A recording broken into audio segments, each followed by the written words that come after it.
प्रकार से बलि ने भगवान को सर्वस्व दान कर दिया। भगवान कहने लगे, अब बताओ आपको क्या चाहिए? बलि कहने लगा, हमें क्या चाहिए? अब जिसको साक्षात नारायण का दर्शन हो जाए उसको मांगने की क्या इच्छा रहेगी? उसको मांगने की क्या इच्छा रहेगी? सारी चेष्टाएं समाप्त हो जाती हैं। आज भगवान कहने लगे, अगर देना ही तो है, कुछ नहीं चाहिए मुझे। पहले भगवान ने सब कुछ दान में ले लिया, उसके बाद में सब कुछ वापस कर दिया। बोला बस आपकी परीक्षा लेने के लिए तो ये प्रावधान किया।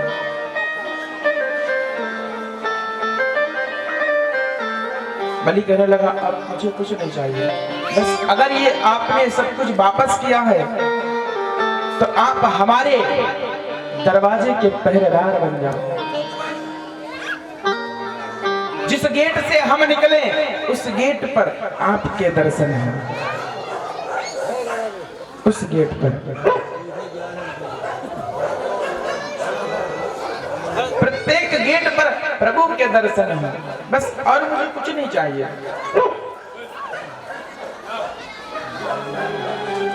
प्रभु कहने लगे, ठीक है, प्रत्येक गेट पर दर्शन देंगे आप। अब तो भगवान कन्हैया राजा बलि के गेट पर पहरा दे रहे हैं।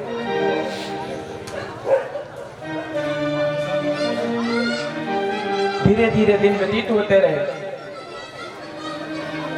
मैया लक्ष्मी कहने लगी, बड़े दिन हो गए भगवान नहीं आए, नारायण वापस आए नहीं। जब आए नहीं, नारद जी से भेंट होती है। नारद जी कहने लगे, आएंगे कैसे, वो तो बड़े बंधन में बंधे हुए हैं। बोला कहाँ है? बोला राजा बलि के यहाँ गेट पर पहरा दे रहे हैं। मैया पूछते पूछते राजा बलि के यहाँ आई। आज रक्षाबंधन का त्योहार पड़ा। मैया ने नाटक बनाया, रोने लग गई। गेट पर खड़े होकर के बलि निकल करके आया। क्यों बहन, क्यों रो रही हो? मैया कहने लगी, आज रक्षाबंधन का त्योहार है और मेरा भाई नहीं है कोई। तुरंत राजा बलि ने हाथ बढ़ा दिया। बहन चिंता क्यों कर रही हो? ये राजा बलि यही भाई है तुम्हारा, मानो राखी हाथ में। मैया लक्ष्मी ने तुरंत हाथ में राखी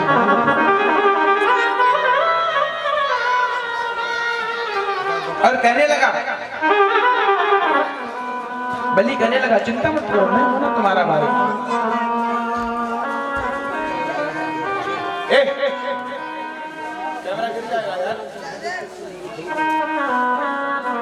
बोली भागवत भगवान की जय।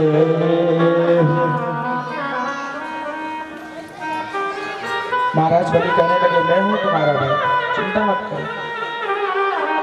मैया लक्ष्मी ने कहा, राखी तो बांध दी मैंने, लेकिन भाई बहन को कुछ देता भी है ना राखी बांधने के बाद, दक्षिणा इत्यादि।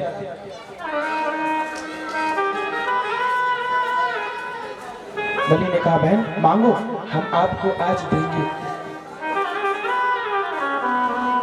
मैया लक्ष्मी पूरी प्रक्रिया से आई थी ना, क्या मांगना है?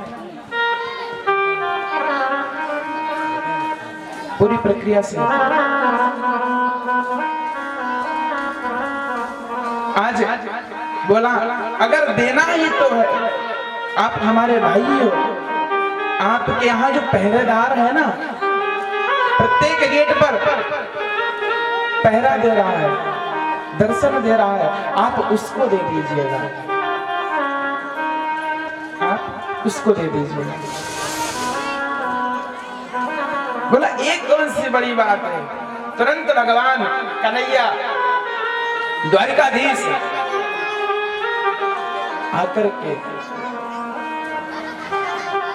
साक्षात चतुर्भुजी नारायण रूप में मैया लक्ष्मी के साथ में आज बलि को दोनों के दर्शन हुए। बोली लक्ष्मी नारायण भगवान की जय। इस प्रकार से ये रक्षाबंधन का त्योहार है, उसी दिन से प्रारंभ हुआ था।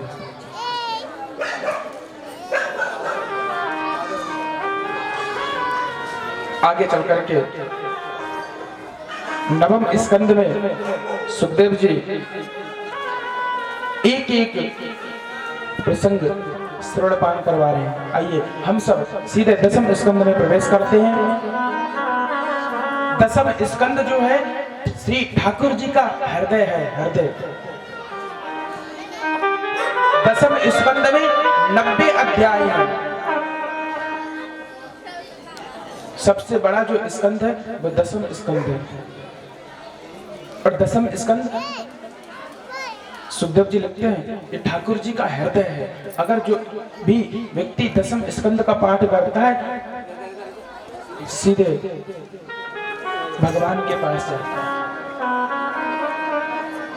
इसीलिए हृदय बताया गया।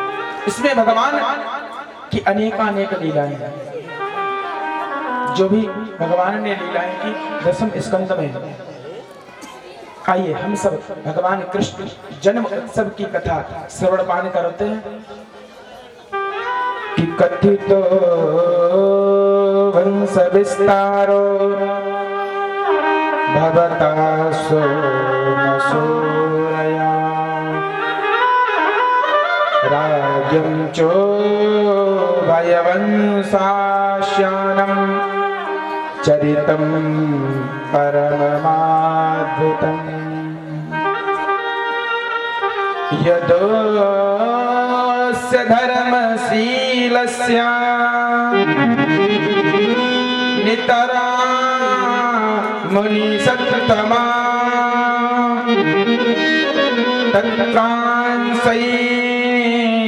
तत्रांसैनवतीर्णस्य विष्णोर्वीर्या संश्रमः।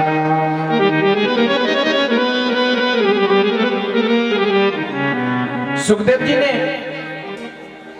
श्री रामचरित राम कथा भी इसमें दर्शाई है। बस एक श्लोक के रामायण। आदौ राम तपोवनाधिगमनम हन्त्वा मृगम कांचनम वैदेही हरणम जटायुमरणम सुग्रीव संभाषणम बाली निग्रहणम समुद्रतरणम लंकापुरी दाहनम पश्चात द्रावण कुंभकर्ण हरणम एतत् श्री रामायणम। क्यों? चंद्रवंश में प्रवेश होने से पहले सूर्यवंश का विस्तार किया। एक श्लोकी रामायण परीक्षित जी को श्रवणपान कराई। बताया भगवान मर्यादा पुरुषोत्तम इस तरीके से इस धराधाम पर आए। पश्चात रावण कुंभकर्ण हरणम, लास्ट में रावण कुंभकर्ण का उद्धार करके आगे चंद्रवंश में प्रवेश हुआ। चंद्रवंश का भी विस्तार बहुत लंबा। मोक्षदायिनी परम पावनपुरी मथुरा में भगवान का नित्य निवास रहता है। और ये पंडाल है ना, ये कोई मथुरा और वृंदावन से कम नहीं है। क्यों? आज 4 दिन व्यतीत हो जाएंगे और जहां पर ये श्रीमद् भागवत महापुराण की गाथा चल रही हो और स्वयं साक्षात हमारा टेढ़ी टांग वाला बैठा हो, वहां पर वृंदावन ही है और क्या मथुरा ही है। अभी कुछ क्षण के बाद ऐसा महसूस करोगे ये मथुरा नगर ही है, जहां भगवान कन्हैया का जन्म उत्सव मनाया गया था। आइए पावन मथुरापुरी में भगवान का नित्य निवास है। वहां पर वहां के राजा उग्रसेन, उनका बेटा कंस बहुत दुराचारी, बहुत दुराचारी था। अपने पिता को जेल में बंद कर दिया, पूरा राज्य सत्ता अपने आप संभालने लग गया। सारी प्रजा बहुत दुखी थी। क्यों? ऐसा व्यवहार ही था उसका, जो अपने पिता को बंदी गृह में डाल सकता है, प्रजा के साथ कैसा व्यवहार करेगा? सोचो। कंस हमेशा दुखी रहता था। क्यों? प्रजा खुश नहीं रहती थी, प्रजा खुश नहीं रहती थी। और जब राजा